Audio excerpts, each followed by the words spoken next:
So, yun nga po, may latest post si Attorney Glenn Chong na meron daw mga sinasapian or may mga damonyo sa Malacanang. Tingin ko, may tinutukoy na siyang tao eh. Hindi, actually, yung tinukoy ni Attorney Glenn Chong, di ba, yung mismong pamunuan ni Papshi. Dinidescribe niyo yung administrasyon ni Papshi as mapanira. Insidious nga daw. No, unti-unti, gradual, dahan-dahan, siguro nag-iingat, naggumagapang, or naniniktik, 'di ba? Habang tayo'y natutulog, habang kalat ang kadiliman, habang madilim ang gabi, parang ganun ang ganap, no? Pero mga mapaminsala daw, or mapaminsala daw yung kay Papshi. May isa pang sinabi ni si Papshi bago natin puntahan yung, kasi i-share ko sa inyo, na-share ko na to, naging blind item ko na to dati. May isang kaluluwa na paggalagala dyan sa Malacanang. Marami naman daw eh, di ba? Marami naman. Pero punta natin mamaya yung kwento ng Malacanang. Meantime, eto yung panibago na namang post, Attorney Glenn Chong. Isa sa mga bago niyang post. Sabi ko nga sa inyo, hindi siya malimit mag-post. Pero, di ba, siguro naglakas loob na rin siya magsalita kasi sabi nga niya, alam niya ang ginawa ng mga insidious na mga espiritong ito last summer. Parang yung I Know What You Did Last Summer, parang pa-horror din yun, ano? Parang November episode. Betrayal of public trust is a ground for impeachment. Actually, discuss natin to, maraming grounds for impeachment, di ba? Merong mga bribery, gano'n. Yan nga, isa yung betrayal of public trust. Siguro 6 yun eh, na grounds for impeachment. It is a catch-all phrase to include all acts which are not punishable by statutes as penal offenses but nonetheless render the officer unfit to continue in office. May isa daw opisyalis ng pamahalaan, public official, na hindi talaga hindi fit na magpatuloy sa paninilbihan sa kanyang opisina or sa pamahalaan, no? Hindi karapat-dapat magpatuloy sa kanyang paninilbihan. Ang example na tinutukoy niya ng officer na example ng sinasabi niyang betrayal of public trust, itong panlilinlang sa taong bayan. Parang gano'n yun, di ba? Panlilinlang. Pandaraya, panlilinlang. Example daw ng betrayal of public trust, please correct me if I'm wrong, is yung tinutukoy niyang I know what you did last summer. Ano bang meron nung summer sa pag-i-interpret natin? 'Di ba, panahon ng kampanyahan. Pati election halos summer 'yun, although Mayo na 'yun, mainit pa 'yun. Panahon ng kampanyahan Marso, Abril. So, sino ang may ginawa nung summer na nalaman ni Attorney Glenn Chong? Lagi niya tong pinopost. Right? Ano ang ginawa nila? Ang pagkakaintindi ko po, nung nagpa-interview si Attorney Glenn Chong kay Miss Maharlika, kinausap ang Smart Magic ng kung sino mang insidious na maligno. Right? Kinausap yung Smart Magic, panahon ng kampanyahan, na niguro. Hindi nagtiwala sa kakayahan ng taong bayan na ipanalo si Ehem. Right? Kaya questionable daw yung 20 million na transmit na agad katatapos pa lang or hindi pa nga nagsasara yung mga polling precincts. Ang alam ko, 7:00 po, sinasara yung mga polling precincts. Yung mga pagbobotohang classroom, di ba? Isasara yung mga 7:00. Kahit na wala nang bumoboto ng mga 4:00 o 5:00 ng hapon, hindi pa rin isasara yan kasi baka may bigla pang dumating at humabol. Right? Or maybe kapag na-late ka, like 7:30 ka dumating, hindi ka na talaga pabobotohin kasi sarado na ng 7.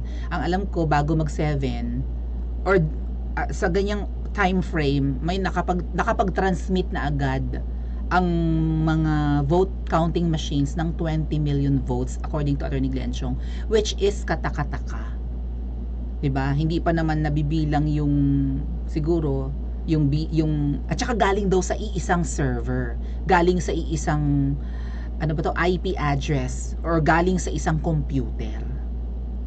Diba bawat computer may kanya-kanyang IP address. Ang alam ko pati phone natin may IP address. So galing sa isang computer lang yung 20 million. Saan ka nakakita ng polling precinct na may boboto doong 20 million. May isang barangay or isang bayan na 20 million ang populasyon.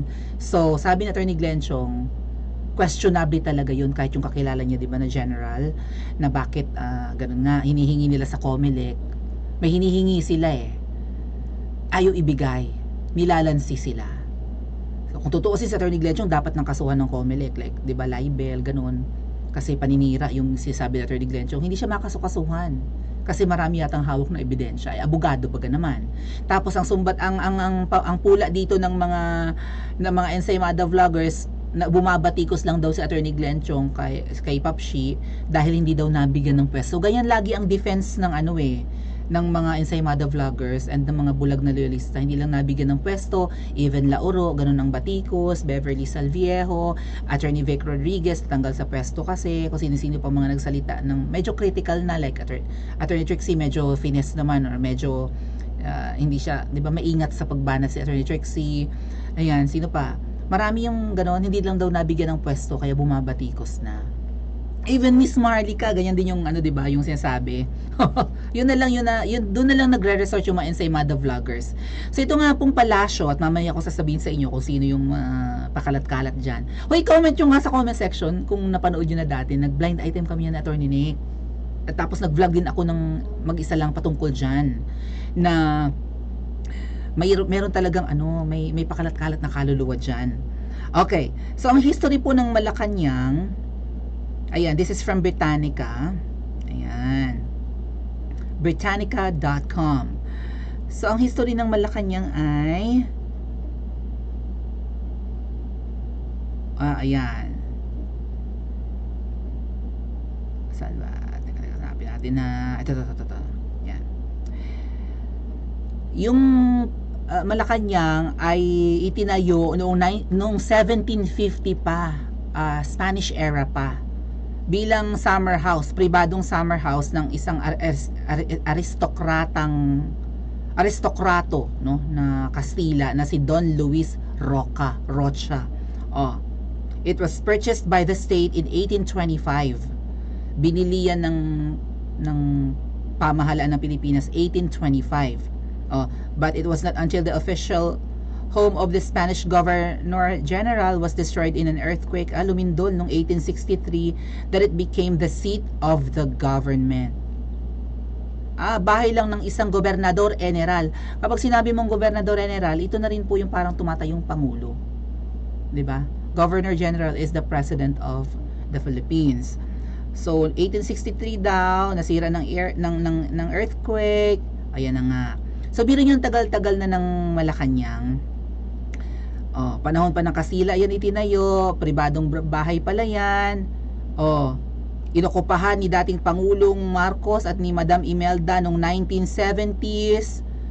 Nasipa si dating Pangulong Marcos noong 1986, umupo diyan si Curicong. Ayan na, bla bla bla bla bla bla. Yan. So matagal na. Isipin nyo, ilang pangulo na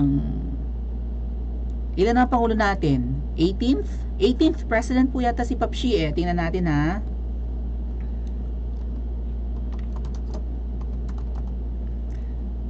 '18 presidents na ba? Sino yung 17th? Ang alam ko si Pangulong Duterte yung 17th Dali, tingin tayo ha. Presidente ng Pilipinas. Ay, Pokemon, huwag ganyan. Diyos ko, ano ba yan? Dali. Okay, simula kay Laurel. Si Laurel ay panahon ng Commonwealth. Okay, si Pangulo, 17 pa lang pala. Si Pangulong Duterte ang 16th president. Ayan. And si Papshi yung 17th. So, meron na tayong 17 presidents all in all. Plus yung mga dati pang gobernador general nung panahon ng Kastila, di ba? And then, yon. So, marami nang tumira sa Kamangyang. Hindi lang mga pangulo, ang kanilang mga kamag-anak, kanilang mga appointees, asawa, anak, ganon. Kundi yung mga Kastila pa at kung sino-sino pa, di ba? Pribadong individual, marami nang tumira dyan. So, yung iba, ang ganda rin kasi ng Malacanang, di ba, nasa tabing ilog yan. So, maraming magagandang memories ang kung sino mang tumira dyan. Lalo pa yung tumira dati doon si si dating Pangulong Marcos na, pangilan ba si dating Pangulong Marcos? Pang-10 Pangulo, pero yung senior ha, and 20 years yata siyang namuno sa Pilipinas. So matagal nilang naging bahay ang, or tahanan ang Malacanang. So, sabi po ng isang kakilala nating psychic, may isang pagala-gala dyan na kaluluwa. Pangulo daw yon. May pagkabinabae. May pagkabinabae daw yung Pangulo. Sabi ko, teka, bakit ang kaluluwa niya? Kasi sabi ko, teka, yung mudra kells ng binabaing ito ay, at saka yung pudra kells, nung tinanong ko yung kakilala nating psychic, yung mudra kells at pudra kells ni binabae ay nasa kaharian na ni Hades. Kung familiar kayo sa Greek mythology, nasa kaharian na ni Hades or nasa underworld na. Pero sabi ko, edi nagtitinikling yang mga magulang ni Kineme, ni binabae.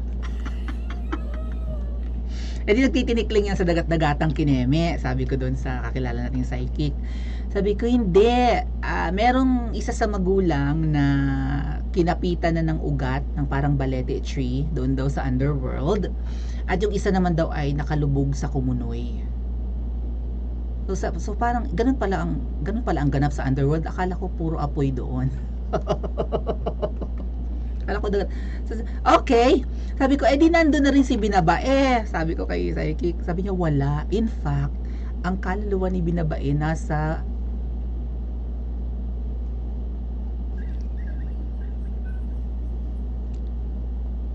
hindi daw makaget over. Kumbaga yung most beautiful memories of this binabae ay sa palasyo. Sipin nyo, nategi bumbum si binabae, di ba? Nategi bumbum siyang mag-isa sa bahay niya. Kilala nyo ba? Nategi bumbum siyang mag-isa, mayaman niyang sina binabae. O hindi nga yata nasilayan ang paghitsura ni binabae, parang pinasunog na ng Chupatembang na maldita, right? Pinakremate na ni Chupatembang na maldita. Ang ending si maldita, kung ano-ano na rin ang iniinda sa katawan. Sabi lang naman to ng kaibigan nating psychic. Sabi ko, talaga ba? Akala ko kapiling na ni binabae yung kanyang mga magulang na nagtitinikling. Baka naghahawak na siya ng kawayan habang nagtitinikling yung, di ba? Kay saya-saya ng piknikan sa bukid. Himo na tala, may pa, umawit. Tinikling. Hindi, pakalat-kalat sa palasyo. Kasi hindi siya makaget over. Yun yung mga taon na kumbaga napaka makulay ng kanyang buhay. He's well pampered, ganon, binibaby daw talaga doon si binabae. So sabi ko, hindi kaya itong si binabae ay sumasapi na ngayon kay Anekwa? Kasi medyo similar na sila eh. May pagkalutang, may lutang moment pareho eh. Kaya naman, yung mga nandyan sa palasyo, sabi nung kaibigan kong psychic, pagala-gala talaga dyan yung kaluluwa ni binabae. So, di ba kalaban nila yan? Kalaban nila nung araw yun, di ba? So, dapat bang ayusin ng nakaupo ngayon ang paninilbihan para, di ba? At saka dapat nilang ipa-blessing siguro yung palasyo, no, para maligwak yung espiritu ni binabae. Or maybe magkasundo sila. Kasi pareho naman parang pareho lang yung kanilang administration. Sino si binabae? I-comment nyo sa comment section at mag-like and subscribe din po kayo.